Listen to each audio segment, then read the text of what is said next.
आप सभी भाई बहनों को मेरा नमस्कार, सादर प्रणाम। ये कहारा सुने और सब्सक्राइब करें।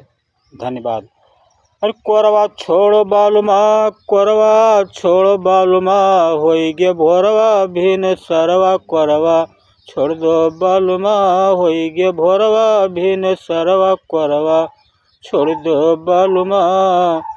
तो सांझे बोल चिड़ई, सवेरे बोल मोरवा, भोरवा होई गे बालुमा छोड़ दो कोरवा, भोरवा होई गे बालुमा, भोरवा होई गे बालुमा, होई गे भोरवा भिन सरवा कोरवा छोड़ दो बालुमा।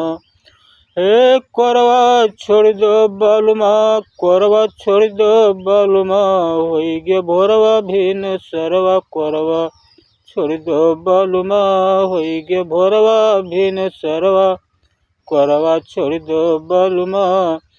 तो उड़ी के चिड़ैया बाग माँ बैठी, अरे चिड़ई उड़ाई दो बालुमा, होई गे भोरवा भिन सरवा कोरवा छोड़ दो बालुमा, होई गे भोरवा भिन सरवा कोरवा छोड़ दो बालुमा।